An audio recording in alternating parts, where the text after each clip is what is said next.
tardes, amigos. Esta es una nueva edición de Diálogos del Montonero. Bueno, el tema del día de hoy es central, simple, es uno solo. Hay un nuevo proceso de vacancia que se ha iniciado en el Congreso con la presentación de una moción firmada por UPP y Podemos que ha reunido las firmas necesarias para iniciar este procedimiento. Este documento será presentado ante el Pleno y de ahí existe todo un procedimiento constitucional que puede terminar o no en la vacancia ante las denuncias que se acumulan contra el presidente Vizcarra, contra el jefe de Estado, contra el primer magistrado de la Nación. Y una vez más, estamos sumergidos en una crisis institucional, en una crisis política, en una crisis de gobernabilidad. Y la pregunta siempre será cómo llegamos a esto y si podemos tocar más fondo. Bueno, pero para hablar de los temas constitucionales, hemos convocado a nuestro reconocido amigo, colaborador del Montonero, el profesor Domingo García Belaúnde, quien ha tenido la gentileza de aceptar esta invitación. Buenas tardes, doctor García Belaúnde, gracias por aceptar esta invitación. Gracias, Vico Andrés, muy amable. Y bueno, entrando de frente al tema, es decir, estamos de nuevo en un proceso de vacancia y los argumentos que se plantean son los mismos de la vez pasada. Lo que sucede es que ahora hay mucho más denuncias, ahora se percibe que las imputaciones son incluso mucho más graves que la anterior, aunque las anteriores también eran graves. ¿Qué nos puede decir con respecto a estos argumentos que señalan que el presidente está blindado hasta el final de su mandato por el artículo 117 y el argumento que nos dice que sí procede la vacancia por incapacidad moral cuando el Congreso lo cree pertinente, cuando se forma una mayoría al respecto? ¿Qué nos dice sobre el tema, doctor? Bueno, muchas gracias, porque en realidad lo que he visto es que en estos días todo el mundo habla, ¿no? Los que no saben, por supuesto, los que saben a medias, y los que quizás saben pero lo interpretan a su gusto. En realidad, el proceso de vacancia como un fenómeno político tiene sus orígenes en los Estados Unidos, en la institución llamada impeachment, que es un término inglés del siglo XIII, que se traduce de muchas maneras y que ha influido en toda la América Latina, y cuya traducción un poco ceñida sería acusación o interpelación, pero como es un procedimiento, cuando se tradujeron los principales manuales norteamericanos del inglés al castellano del siglo XIX, sobre todo en México y en la Argentina, se usó la palabra juicio político, que no es una cosa textual, pero que refleja lo que es, ¿no? El asunto es que el impeachment, al crearse en Estados Unidos, tomándolo de Inglaterra, que es algo distinto y que no voy a extenderme, hizo una especie de figura omnicomprensiva que hacía procedente la acusación constitucional en varios casos. Uno de ellos para combatir malas conductas, ¿no? Faltas leves, faltas administrativas. Esa es una causa. La otra era traición, cohecho y delitos muy graves. Eran 4 que se llenan en la Constitución norteamericana. Y la palabra es misdemeanors, que se traduce de muchas maneras. Pero básicamente son conductas, cosas menores, inconductas, qué sé yo. Así se ha traducido por lo menos por la doctrina, ¿no? Entonces todo esto dentro de un procedimiento que era una acusación de una cámara a la otra, ¿no? Lo hemos visto recientemente con Trump, ¿no?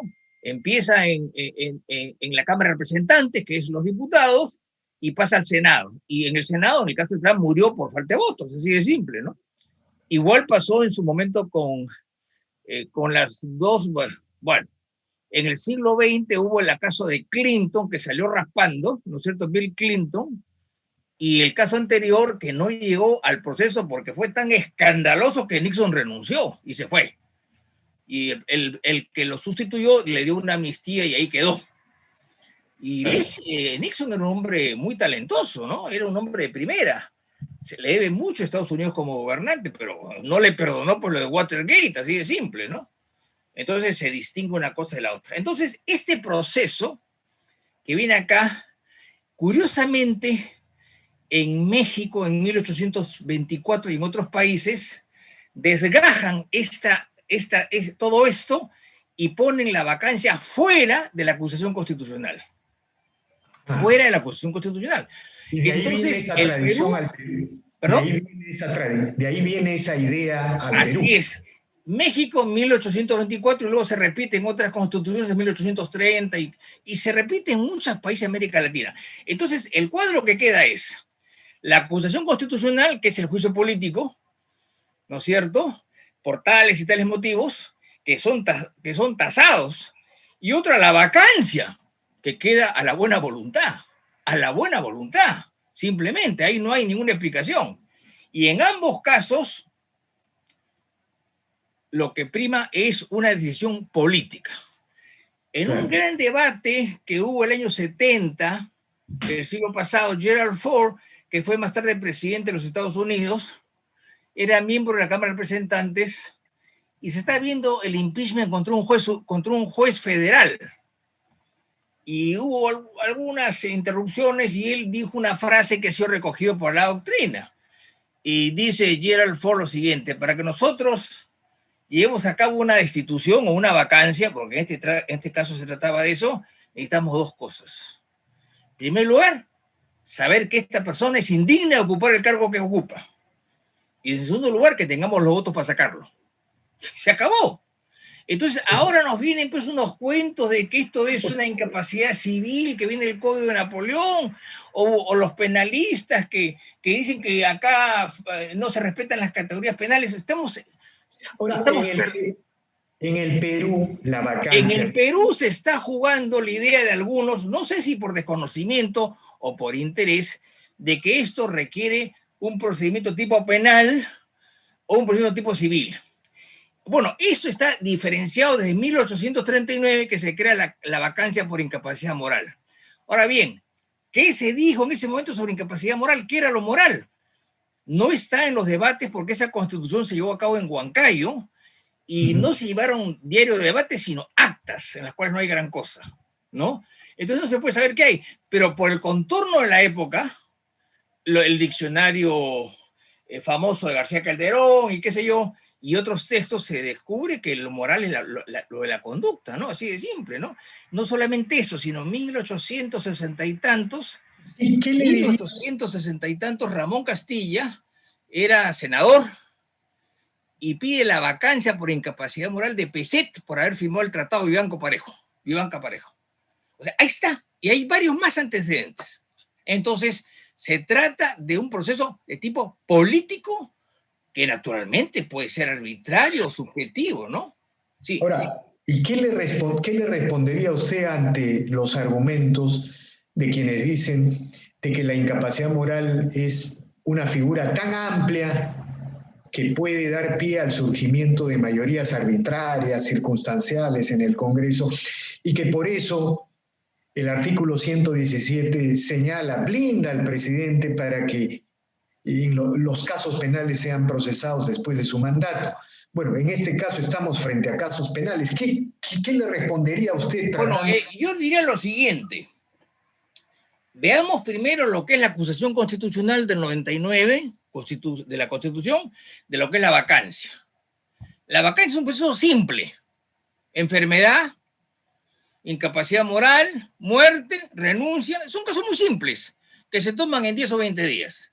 Lo otro dice lo siguiente, el 107, los presidentes durante su periodo no pueden ser acusados, salvo en los casos A, B, C y D, por ejemplo, impedir las elecciones, salir del territorio, extradición a la paz, etc. Entonces, una cosa es el juicio político, que es un juicio político de la verdad, en la cual se acusa, se defienden, se ven pruebas, etc. Y luego se inhabilita o se suspende para que el Poder Judicial decida. El Congreso no es un órgano jurisdiccional. Eso es así. No se puede acusar. Ahora, sí se puede investigar. Una cosa es que no se puede acusar al presidente durante su periodo por ningún delito, salvo por estos, y otra cosa es que no se puede investigar. Ese por un lado. Y por otro, la vacancia no es acusación. La muerte. ¿Cuándo vaca la presidencia? Muerte. Objetivo. ¿Qué proceso de ahí? Enfermedad comprobada, no hay ningún problema. Renuncia, no hay ningún problema. incapacidad moral declarada por el Congreso. Para mí, Congreso de la República, yo estimo de que el señor no está en capacidad de seguir gobernando y se acabó. Es cierto que es que es un concepto amplio, pero así existe hace 200 años y no ha habido ninguna vacancia en forma, salvo la de Fujimori. De acuerdo. Ahora, se está comentando en algunas conversaciones, en algunas entrevistas, que incluso hay un procedimiento de vacancia, es decir, más o menos el trámite de esto es que se presenta una moción con más de 26 congresistas, se admite la moción, ¿no? Y se acepta el proceso de vacancia con mínimo de 2/3, ¿no? Y luego se le da un tiempo al presidente para hacer sus descargos con su defensa, como hemos visto en el anterior proceso. Así es. Pero también se señala que si cuando se admite la moción de vacancia, el número de votos es de 4/5, es decir, 104 votos, se produce la vacancia inmediata del presidente, de acuerdo al reglamento del Congreso. ¿Qué me nos puede comentar al respecto? Bueno, el asunto es el siguiente. El proceso de vacancia, ya sea por muerte, por renuncia, por incapacidad moral, es muy breve, que es la moción de vacancia, la aprobación de la moción de vacancia, que será en los próximos días, y luego la sesión en la cual se discute la vacancia. Pero para eso, ese es el debido proceso parlamentario, pues, ¿no? Para eso se le envían los cargos, ¿no? O sea, si bien no es un proceso penal, nos causa sensación de que no merece estar en el cargo por estos delitos. Entonces, ¿qué decimos estos delitos? Si él dice que son totalmente infundados, pero nos queda la sospecha de que podrían ser fundados, se le vaca, no hay ningún problema. Es un juicio político y punto, no es más, no es un proceso penal. Lo que sucede es que hay un procedimiento pequeño que consiste en que se le alcanzan los cargos, se puede presentar él o su abogado o ambos, se defiende y hay un debate al cual le pueden asistir, ¿no es cierto? Entonces, eso es suficiente, es un procedimiento especialísimo que tiene más de 200 años, que consiste en vacar al funcionario, en este caso al presidente, si el Congreso, que es representante de la voluntad popular, estima de que no merece estar en el cargo. Así de simple. Ahora, los antecedentes de un proceso de este tipo son el caso de Fujimori, si no me equivoco. El 2000. El caso de Billinghurst y el caso de Rivagüero. ¿Estoy en lo correcto, doctor? Sí, aunque peculiar, ¿no? Porque, permítame decirle, cuando Rivagüero se enfrenta al Congreso, que llama a Bolívar, no existía expresamente la vacancia en el texto constitucional. Entonces, ahí recurren a una fórmula que está en el documento, ¿no es cierto?, en la cual lo exoneran del mando, con lo cual es una manera elegante de votarlo, ¿no es cierto? En el fondo lo vacaron, pero como no existía la institución, lo exoneraron del mando. Y eso les hizo pensar lo importante que era tener esta fórmula. En 1839 esto se aprueba. En Billinghurst fue algo peculiar porque lo quisieron vacar, ¿no es cierto? Él quiso disolver el Congreso y al final a Billinghurst lo depone una junta de gobierno, un golpe de Estado presidido por el entonces coronel Óscar R. Benavides, que va a ser más tarde presidente. O sea, no se llegó a perfeccionar la vacancia con Billinghurst. En el caso de Fujimori también hubo un poquito de mala leche porque él renuncia del Japón. Y claro, no aceptan la renuncia y lo vacan sin defensa y sin escucharlo. O sea, eso fue un poco a la mala, ¿no? Pero el asunto es que lo vacaron, ahí está el documento. Y después vienen las más formales, que son las dos de Kuczynski, en la cual la primera no llega al mínimo restablecido, que son 87 votos, y en la segunda, asustado por todo este cargamontón, renuncia. Después viene la de Vizcarra, el 18, que no se alcanza la votación, y luego ahora viene esa, que no sabemos cómo va a acabar, pero indudablemente es un mal síntoma, ¿no? Sí, ahora, una pregunta que puede parecer algo muy remoto. Digamos, el Tribunal Constitucional podría, si es que procede una vacancia en esta circunstancia, enmendarle la plana al Congreso, es decir, podría argumentar que el Congreso no está ejerciendo o cumpliendo la Constitución. Hay esa posibilidad, porque han habido voces que han señalado cosas de ese tipo. Bueno, yo no sé qué voces serán esos, pero eso es un acto no justiciable. En Estados Unidos nunca se ha revisado ningún impeachment, ni tampoco en América Latina, que han habido varios. Collor de Mello, la Rousseff, el anterior presidente, Lugo, etcétera. Eso es irrevisable. Y si el Tribunal Constitucional se mete a ese problema, bueno, habrá que mandarle una lápida para el futuro, ¿no? Porque eso no puede tocarse, son decisiones políticas. Es como si, por ejemplo, yo hiciese un amparo para impugnar el nombramiento de un ministro. Eso no le corresponde a los jueces. O sea, hay que ser muy claro en que las competencias están señaladas en la Constitución. Y esto es una competencia libre del Congreso. ¿Que puede ser exagerada? Sí. ¿Que puede ser abusiva? Sí. Pero ¿qué nos demuestra la historia? Que no ha sido así. Ahora, si se produce la vacancia, si se produce este escenario que puede parecer posible, inmediatamente asumiría el presidente del Congreso. Así es. Con elecciones. Porque no hay segundo vicepresidente y no vamos a cambiar la Constitución, digamos, por pocos meses. Si eso sucede, que no lo sabemos, estamos hablando en hipótesis, lo ideal sería que el señor Merino se haga y se rodee como hizo Paniagua. Paniagua estuvo 9 meses de encargado de la presidencia o presidente de la República provisorio, llamémoslo como querramos, pero tuvo un gabinete presidido por Pérez de Cuéllar, de lujo realmente. Y fue un hombre muy ponderado y no tuvo críticas en los 9 meses que estuvo. O sea, un gabinete de unidad nacional que garantiza... No le queda otra. No le queda otra, efectivamente. No le queda otra. Porque de lo contrario, esa transición podría convertirse en un momento de un capítulo más de esta nueva guerra que nos está destruyendo como sistema republicano.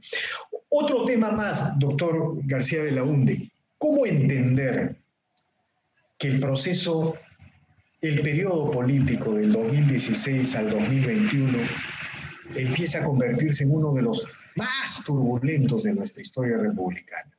Miren, 2 procesos de vacancia frustrados, la renuncia de un jefe de Estado, la convocatoria de un referéndum a trompicones, por ponerle un nombre, ¿no? A trompicones, una reforma constitucional igual, a trompicones, en la que el presidente asumía funciones de reforma constitucional que están tácitamente, explícitamente excluidos de la Constitución para el Poder Ejecutivo. Un cierre del Congreso cuestionado, inconstitucional desde mi punto de vista. Un nuevo proceso de vacancia y ahora otro proceso de vacancia. ¿Cómo entendemos esta situación? Sí. Bueno, no lo sé, la verdad. A mí me gustaría escuchar a los analistas políticos que dicen. La mía es una opinión de un hombre de a pie, ¿no? Pero yo debería decirle que si bien tenemos un periodo interesante hasta antes que llegue Kuczynski, ya algo se estaba en lo subterráneo moviéndose y cosas que venían de atrás, ¿no? Lo que pasa es que Kuczynski llegó a la presidencia tarde y no hizo nada. O sea, no quiero quitarle la culpa que merece en parte el Congreso de aquella época, pero él tampoco hizo nada por acercarse, por tener puentes, no le interesó. Y luego viene Vizcarra, que es el desastre personificado. Es un hombre agresivo, confrontacional, ignorante, que está rodeado pues de chacales prácticamente, que se dedica a destruir todo. Destruyó el Consejo de la Magistratura, que podía reflotarse con los suplentes, que eran inatacables. Convocó un referéndum por tonterías sin consultar a los jurados nacionales de elecciones, que se agachó, no hizo nada. Y luego todo lo que hizo después. Doctor, yo recuerdo que usted, frente a esta crisis republicana institucional en un diálogo pasado, propuso de que no había que tocar nada de la Constitución y más o menos su idea fue nombrar, elegido el nuevo Poder Ejecutivo, el nuevo Congreso, una comisión de alto nivel que durante un año diagnosticara, desarrollara una serie de debates, de discusiones y todo. Pero esa propuesta, incluso luego usted lo dijo en este programa, lo he consultado con diferentes políticos y constitucionalistas y más o menos hay un acuerdo, una idea alrededor. Pero quiero plantearle otro tema. ¿No es urgente el día de hoy, por ejemplo, aprobar un Senado? Mire, estamos discutiendo un proceso de vacancia y usted lo acaba de decir. Si hubiera un Senado, cualquier argumento extremo simplemente no existiría, porque como usted lo señala, la primera Cámara, la Cámara Baja, acusaría y el Senado procesaría, ¿no es cierto? Sí. Y por otro lado, esta idea de que el Tribunal Constitucional se está constituyendo en un Senado, el Consejo de Ministros se está constituyendo en otro Senado con todas estas observaciones, surgen de la ausencia de un Senado. No es urgente, partiendo del criterio de que debe haber una comisión de alto nivel, avanzar con la reforma constitucional sobre el Senado para, digamos, Bueno, no sé qué le parece. bueno, a mí sí me parece, aún más, no es la primera vez que se plantea. No es la primera vez que se plantea. Cuando Luis Alva Castro era presidente del Congreso en la época de Alan García, nos convocó a un grupo de trabajo en el cual estaba Alberto Borea, Lourdes Flores, Javier Villarreal y alguien más, y sesionamos durante una vez por semana, 6 meses, hicimos las bases de un Senado, y eso fue a dormir el sueño de los justos, ¿no? O sea, esto es una cosa que se piensa hace años. Ahora, sí habría que hacerlo, pero el problema es cuándo, cómo. No lo sé, porque no tienen ideas claras. Entonces yo me temo que por ser muy apurados hagan algo que no esté bien. El Senado es complicado, tiene que ser un Senado diferenciado en sus funciones, diferenciado en sus orígenes, ¿no es cierto? Inclusive yo alguna vez cuando alguien me dijo que era muy caro, bueno, pues entonces a los senadores páguenle dietas y diferenciaron en las edades. En todos los proyectos que he visto para hacer senados, ¿no? El senador tiene 35 años, pues es una tontería. El Senado es el compuesto, es el cuerpo compuesto por los senectos, o sea, por los viejos. Debe haber gente de 60 años para arriba o 55 para arriba. ¿Y por qué? Porque estaban más lejos, pues, elegidos por el Distrito Nacional Único. Y que tengas menos funciones, evidentemente, pero eso no lo van a entender. Los 8 proyectos que hay en el Congreso que los he revisado no tocan este tema. La edad, la distribución de funciones y cómo son elegidos. Entonces, si no la ven, yo diría, no hagan nada. Así de simple. Sí, pues digamos, necesitamos, como luego de escucharlo, usted es evidente que se necesita mucho más reflexión, pero una de las claves para resolver esta crisis de gobernabilidad que se ha presentado es la posibilidad de un Senado, ¿no? Es decir, que morigere. Por ejemplo, si hubiera existido esta guerra política quizás hubiera sido morigerada de alguna manera. Hay que ver otro factor más, y es que el Senado, o sea, la restauración del bicameralismo, fue uno de los planteos que hizo Vizcarra en su famoso referéndum, y él lo vetó. E hizo una campaña feroz. Entonces yo me temo que quizás los congresistas, entre otras cosas, ¿no es cierto?, no quieren tocar el tema por el temor a una especie de rechazo popular, porque en algunos proyectos he visto una cosa que en mi opinión es absurda. Senadores 30, diputados 100. ¿Cuál es la gracia?